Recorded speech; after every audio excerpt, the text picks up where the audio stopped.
So the Tampa Bay area continues to be a big destination in the film industry, and this year's Suncoast Credit Union Gasparilla International Film Festival is a perfect example of that. Joining me today to discuss some of the films featured are Hillsborough County Film Commissioner Tyler Martinolich. Did I say that right? Martinolich. There we go, Martinolich from the Film Tampa Bay, along with directors David Lee Morey, and then we have Lynn Marvin Dingfelder, both of whose films were made right here in Florida, which again, we love to see and hear. We want more of this. For sure. So before we get to the two films that you guys are doing, let's talk about this festival, which back again, this is always one of the more popular festivals I think we have really in the state. Yeah, no, we're in our 13th year, knock on wood, hopefully it's lucky 13. We had an amazing kickoff last night at the Tampa Theater. We're really one of the largest film festivals in the Bay Area. There's a bunch, of course, but you know, we like to say that we've been here one of the longest in the state. It brings an amazing amount of people. So we have about 15,000 people who actually attend every year the Gasparilla International Film Festival, and 20% of those have never been to the Bay Area before. So this is really their first time coming here to experience everything that's awesome about Tampa Bay.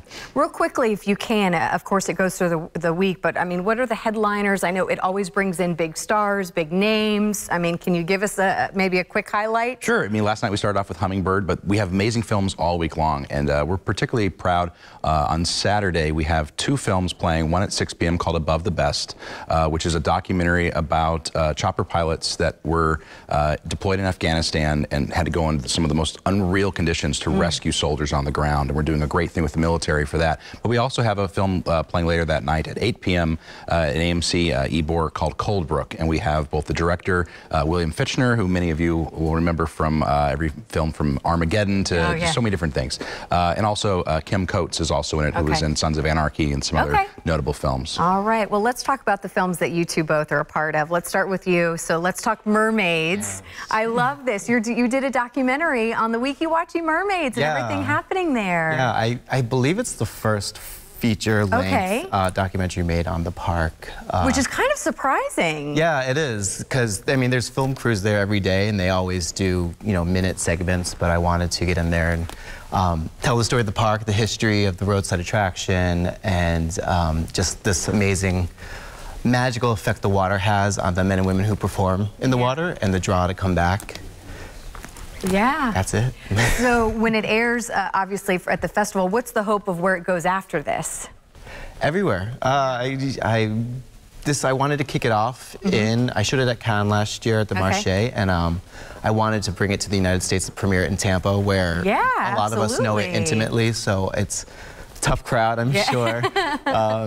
But from here, I want to take it, around the city or around the country and see where it goes. All right, sounds good. Well, now let's move on to the Cottages. Save Our Cottages. Tell me about this one.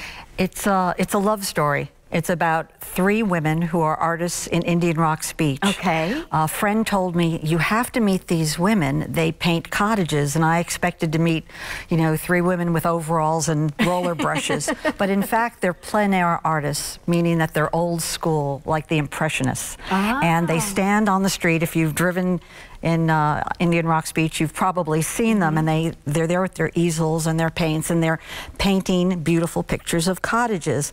But the story is deeper than that. They actually were worried because the bulldozers were coming and these historic cottages were being torn down for condos and hotels, and they didn't want Indian Rocks Beach looking like every place else. So they started painting the cottages just to preserve the images, and people fell in love with the paintings, and from that, you got this whole preservation movement that's lasted 20 years. Wow. So they've really saved cottages and created beautiful art. All so thanks it's a wonderful, to art. I love it. It's a real empowerment story. It tells people what they can do, what you can make a difference. Okay, sounds good. Well, when can we see both of these films? I want to make sure that we Saturday noontime at Centro Ybor. Okay.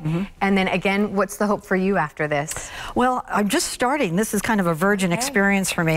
For the film festival we're at, I usually do PBS documentaries, so this is really interesting. So I'm hoping more film festivals, and also to create an awareness to empower people all over the country, so that if something's special in their community, they know that they can save it or preserve it. I love it. I love it. And then when can we see yours? I think I'm just after Saturday, 1:30. So see that and then come to me. Okay. And then again, because we mentioned Tampa Theater, that's where it kicked off last night. But then for the rest of the week, though, it's going to be... It'll be at AMC at Ybor, but it's also, we have some screenings at the Bellagio and the Sundial over in St. Pete. So definitely pick up the program guide. We'll make sure and put the website on our website as well, so the information is easy to find. We're going to see you again tomorrow. You're going to bring some other featured filmmakers as well. Thank you. We appreciate your time this morning. Good luck with everything, and we look forward to seeing where it goes from here.